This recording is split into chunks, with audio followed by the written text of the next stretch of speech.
Din toate cazurile pe care le-am discutat pe acest canal în 3 ani de zile, chiar mă miră că nu am vorbit până acum despre un zombie.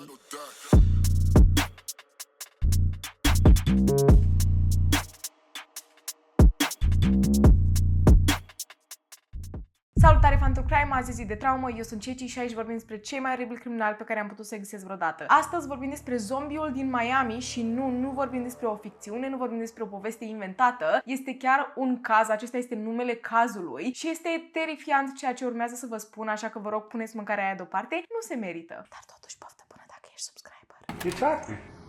He just ripped me to ribbons. He chewed at my face. He plucked out my eyes. He must have been souped up also. Aceasta este vocea unui bărbat care tocmai ce a trecut prin iad. A fost atacat la marginea unei autostrăzi din Miami de către un om care părea că a înnebunit. Acest om i-a mâncat fața la propriu, l-a lăsat fără sprâncene, fără nas, fără ochi și fără buze.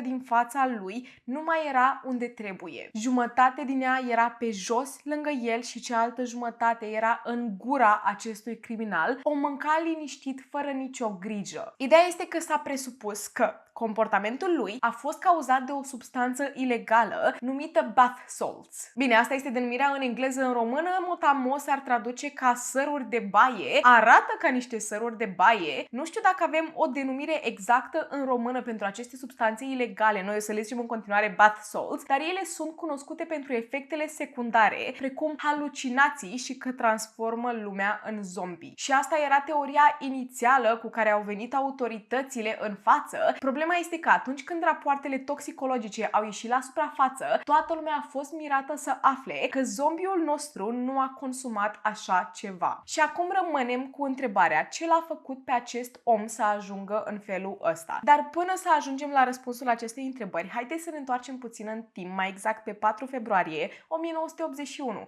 avem pe Rudy Eugene, care s-a născut în Miami, Florida, într-o familie foarte religioasă și el avea 2 frați mai mici și a crescut în Miami Beach. Mi se pare că zic și Miami și Miami. Amândouă sunt corecte, nu? Ca să înțelegeți cum a crescut acest băiețel. Duminică de duminică mergea la biserică, era mereu îmbrăcat la costum cu niște pantofiori lucioși, cu o Biblie în mână, și până să ajungă la liceu, el a continuat să fie atât de religios încât prietenii lui l-au poreclit predicatorul, pentru că de foarte multe ori spunea citate din Biblie. Bine, asta până când ajunge în clasa 9 și lumea lui s-a destrămat când a aflat că tatăl lui nu era de fapt tatălui biologic și că tatălui biologic de fapt și de drept decedase de mult, și asta a fost și perioada în care el a început să intre în probleme cu poliția. La 16 ani, Rudy al nostru este arestat pentru prima dată după ce a atacat un alt bărbat, iar pentru următorii 5 ani de zile este arestat de 7 ori. Pentru ce a fost arestat? Pentru posesie și vânzare de substanțe ilegale sau violență. Deși a intrat în atâtea probleme cu poliția, el a continuat să meargă la liceu și l-a și absolvit în anul 2000 și nu am mai aflat prea multe despre el până în 2004, când a ajuns pe prima pagină a ziarelor ca fiind prima persoană din North Miami să fie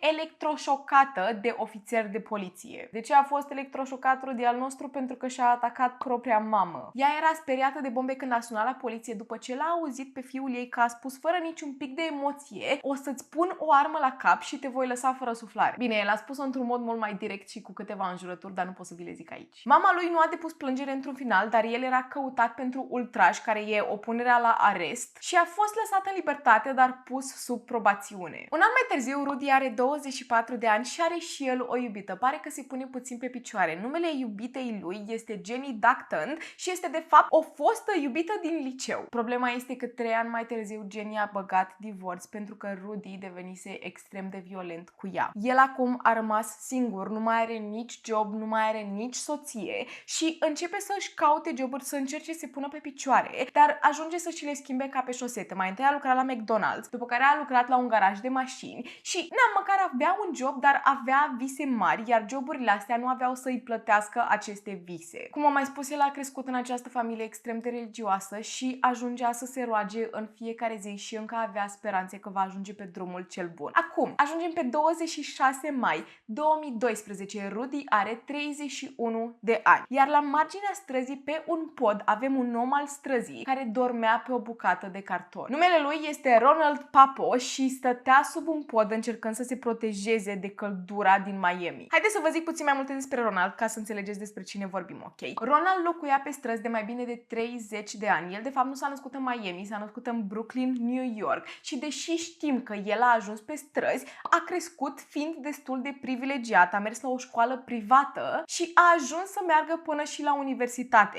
doar că de nicăieri după puțin timp după ce a început această universitate, s-a lăsat. Și de acolo am primit o eroare 404, nu am mai găsit absolut nimic despre el de când s-a lăsat de universitate. E ca și cum l-a mâncat pământul, a ajuns direct pe străzi. Abia după 10 ani de zile a mai început lumea să audă de el, dar familia lui nu știa absolut nimic de el. Pentru următorii ani de zile, Ronald a fost arestat de 24 de ori. El a fost arestat pentru intruziune, consum de alcool în locuri publice, jaf, asalt, ultraj și pentru că dormea în locuri neautorizate. Aparent, el a ajuns în Miami din Brooklyn după ce a încercat să se alăture unei trupe de muzică și când a ajuns în Miami, această trupă s-a despărțit și el a ajuns să locuiască de pe străzile din Brooklyn pe străzile din Miami. Faza este că foarte multe carități, statul chiar a încercat să îl ia de pe străzi, să îl pună într-o casă care să aibă grijă de el, să îi plătească beneficii, dar Ronald a refuzat de fiecare dată. A spus că mai degrabă locuiește pe străzi decât să primească ajutor de la stat. Ne întoarcem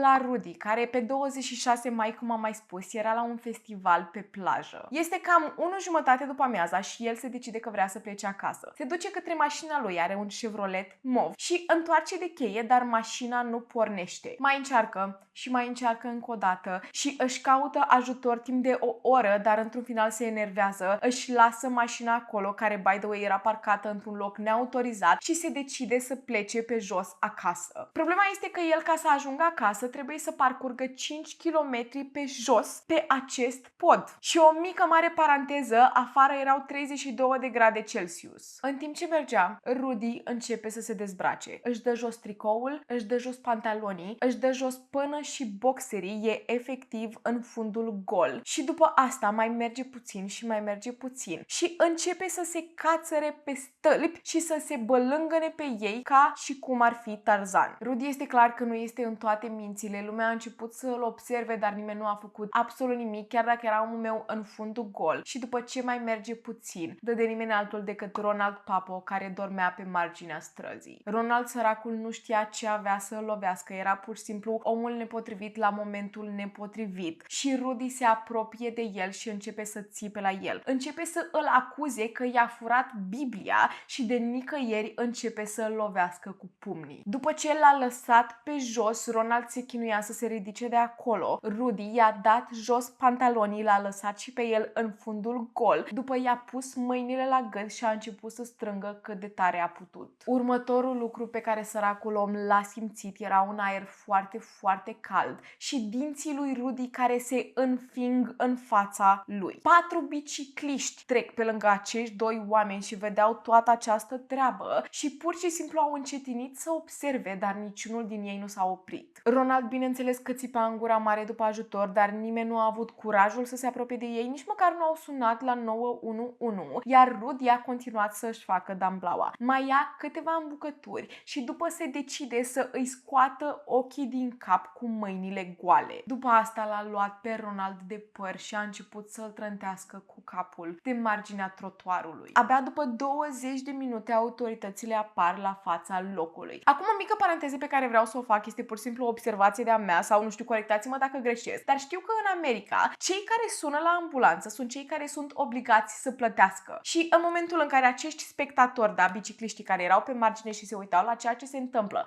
au văzut această persoană care este efectiv trecută prin iad, torturată în punctul ăsta pentru că Rudy îi mânca fața, au observat că este un om al străzii și erau conștienți de faptul că dacă ei pun mâna pe telefon și sună la ambulanță, vor fi obligați să plătească costurile, care, by the way, ambulanțele am impresia că sunt undeva la 2000-3000 de dolari. Bine, nu ambulanțele, costul ca să iei un om și să-l duci la spital cu ambulanța, ați înțeles voi ideea. Într-un final, autoritățile ajung la fața locului, de fapt era un singur ofițer, numele lui era Ramirez și când coboară din mașină, nu îi vine să creadă ce este în fața ochilor săi. Deci gândiți-vă că omul ăsta s-a uitat, după care s-a întors pentru 2 secunde și s-a mai uitat odată, pentru că efectiv nu îi venea să creadă ce se întâmplă acolo. Ronald este pe jos, înconjurat de bucăți din fața lui și Rudy este lângă el dezbrăcat, cu o privire goală care mestecă și mărăie în același timp. Ofițerul Ramirez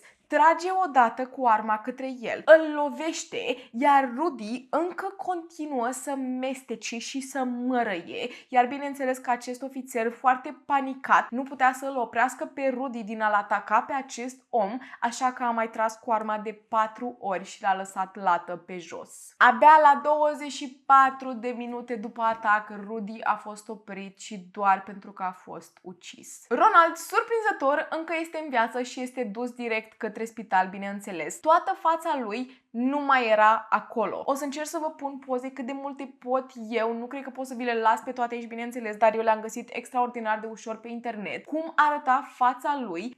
Deci e efectiv teribil. Am văzut acele poze acum 3 zile când am făcut research-ul. De 3 zile mă bântuie. În caz că nu pot să vă pun pozele, o să vă explic totuși, pentru că știu că sunteți foarte mulți care doar mă ascultați și nu vă uitați neapărat la videoclipuri. Nu mai avea sprâncene. În loc de ochi erau 2 găuri, efectiv 2 găuri în locul ochilor. Nasul nici el nu mai era acolo, era o umbră de nas și niște găurele prin care mai putea să respire acest om și nu mai avea nici buze. Bineînțeles că a trebuit să treacă prin 10 de operații, oameni buni, iar Rudy a ajuns pe prima pagină a ziarelor, cunoscut ca zombiul din Miami. Investigația începe și știu că eu v-am dat toate aceste detalii despre Ronald, despre Rudy, dar ei habar nu aveau absolut nimic despre cine sunt acești oameni. Au trebuit să îl identifice pe Ronald mai întâi, care era cam imposibil având în vedere că fața lui nu mai era acolo, dar după ce s-au uitat prin lucrurile lui care erau în pod, într-un final au găsit un ID și au reușit să-l identifice. În schimb, Rudy era complet dezbrăcat. N-avea nimic la el, efectiv nimic la el și s-au dus înapoi pe pod încercând să găsească niște indicii, să găsească niște dovezi, să găsească poate ceva prin care îl pot identifica. S-au dus frumos pe pod, au început să întrebe în stânga și în dreapta. Află de la oameni că au văzut acest nebun în fundul gol care se legăna ca Tarzan pe stâlpi. Au început să găsească o pereche de boxe, o pereche de pantaloni, un tricou, după care o Biblie cu pagini rupte din ea și într-un final permisul lui de conducere și l-au și identificat. Au descoperit că și mașina lui a fost ridicată de la Miami Beach, de la festivalul de unde a plecat când mașina i s-a stricat și după ce au căutat în ea, au găsit o a doua Biblie. Investigatorii s-au despărțit în 3 echipe să afle mai multe și dacă e vreo conexiune între cei doi, pentru că cine, Doamne iartă-mă, atacă random așa un om pe stradă. Prima echipă s-a dus să caute informații despre Ronald, a doua echipă s-a dus să găsească imaginile CCTV, iar a treia echipă s-a dus să afle despre Rudy. Cei care au găsit familia lui Ronald au găsit-o pe fiica lui, da, avea o fiică, Jenny Papo, care avea 44 de ani și era complet șocată când a auzit ce s-a întâmplat. Și nu era șocată când a auzit că tatăl ei a ajuns la spital cu toată fața mâncată, a fost șocată când a auzit că el era în viață, pentru că v-am spus, Ronald era pe străzi de peste 30 de ani de zile și pur și simplu a dispărut de parcă a fost mâncat de pământ, iar toată familia lui a crezut că și-a luat viața singur pentru că nu au putut să dea de el. Cei care s-au dus să se intereseze de Rudy au aflat de cazierul lui și de faptul că avea o iubită. Numele ei era Rikia și erau împreună de 5 ani de zile. Ea le-a spus autorităților că erau un cuplu fericit, fără probleme și că nu a arătat niciun comportament ciudat decât în dimineața de pe 26 mai 2012. Deci el nu s-a comportat absolut deloc ciudat până în acea zi. Ea a spus că el s-a trezit la 5 dimineața foarte agitat, a pupat-o și a luat Biblia și a plecat din casă. Acum întrebarea roșie este: ce l-a făcut pe Rudy să se comporte așa? Prima lor teorie era că Rudy ar fi fost sub influența substanțelor ilegale ilegale numite bath salts, cele pe care vi le-am zis la început, țineți minte? Cele care îți provoacă halucinații, ce transformă oamenii în zombie și făcându-i să creadă că pielea lor este în flăcări. Care, sinceră să fiu, toate aceste lucruri ar explica perfect comportamentul lui, pentru că